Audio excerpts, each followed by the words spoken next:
Olá, vamos trazer hoje uma reflexão do livro Busca e Acharás, uma psicografia de Chico Xavier, dos Espíritos, Emmanuel e André Luiz. Então, na primeira lição, Emmanuel, é uma lição de Emmanuel. Ele nos diz assim: sugestões da paz. Aceita na terra a existência que a divina sabedoria te confiou, mantendo-te na atitude do cultivador que se consagra sinceramente ao trato de solo que lhe cabe lavrar. Então ele vem trazendo para a gente, já que de início, aceitar a existência que a criação nos deu. Às vezes a gente pode se revoltar porque nasci assim, desse jeito, daquele outro jeito, nesta naquela situação financeira, social. Aceitemos. Quando e quanto se te faça possível, auxilie os companheiros de experiência, sem absorver-lhes as responsabilidades. É ajudar, auxiliar, sem trazer para si a responsabilidade ou esforço que compete ao outro fazer.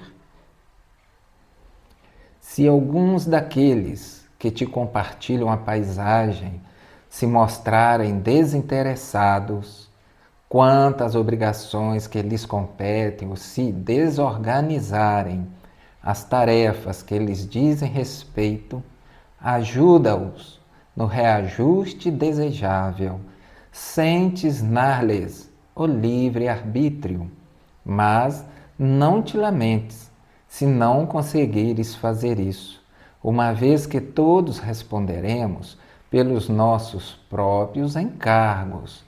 Então, às vezes, a gente quer ajudar, auxiliar, a gente tem uma proposta de trabalho, né? Seja na seara espírita, uma proposta no bem. Mas aqueles companheiros, aqueles que estão ao nosso lado, se mostram desinteressados. Então ele diz aqui para a gente não tisnar o livre-arbítrio daquelas pessoas, desses companheiros, né? Querendo impor de forma nenhuma. Cada um de nós daremos conta do tempo que nos foi dado.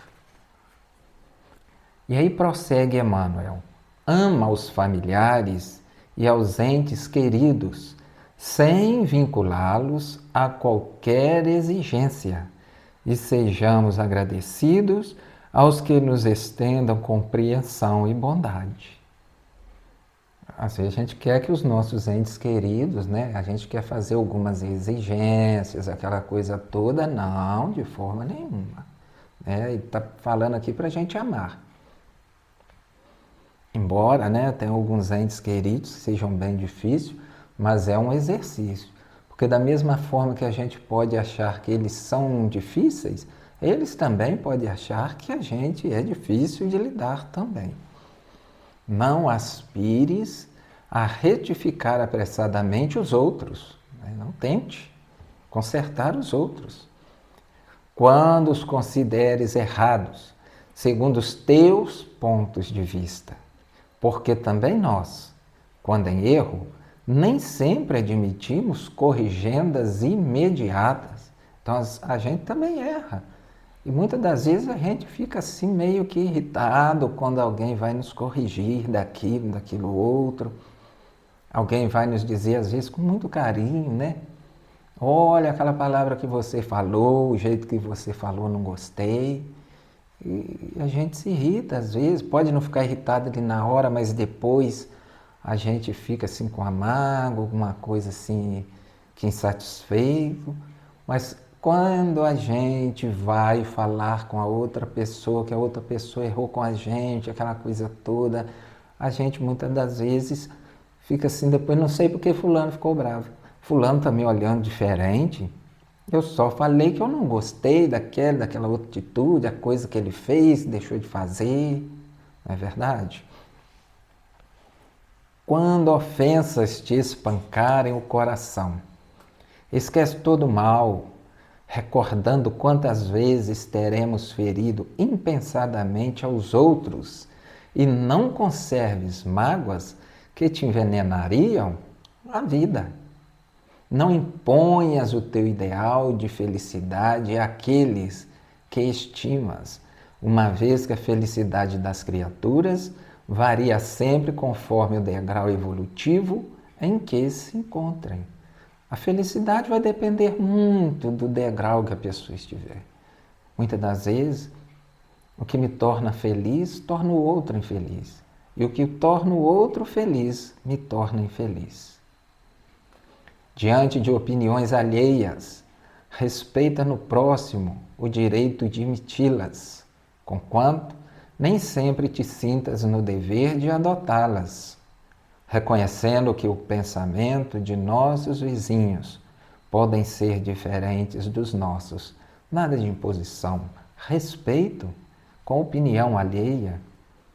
Há confrades espíritas que querem impor a doutrina a outras pessoas, assim como há irmãos de outras religiões que querem nos impor os seus pontos de vista, que possamos respeitar uns aos outros. Em matéria de fé, procura acatar o modo pelo qual esse ou aquele irmão se coloca à busca de Deus. Porque, se para cada cidade terrestre dispomos de trilhas numerosas, imagina quantas vias de acesso existirão para o acesso aos lugares divinos. São várias trilhas, conforme diz Emmanuel. Respeitemos. Nada de impor os nossos pontos de vista.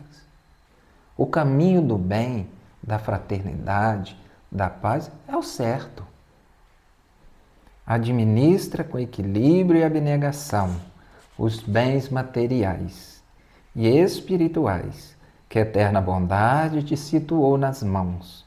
Entretanto, não ouvides que a tua permanência na terra guarda por objetivo essencial, acima de tudo, ensinar-te a ser um espírito sublimado para a verdadeira vida, além da morte.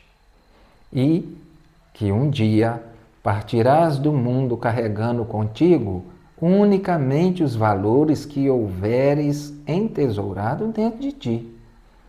Há pessoas que retêm tudo, né? Retém, não pode gastar, nunca pode, não tem, não é?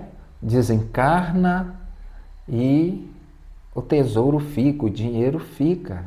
Os bens vão ficar, apenas foi para esta jornada. Mas há pessoas que parecem não compreender ou não quererem compreender isto. São apegados aos bens materiais, ao passo que a espiritualidade nos pede administração, não sovinice.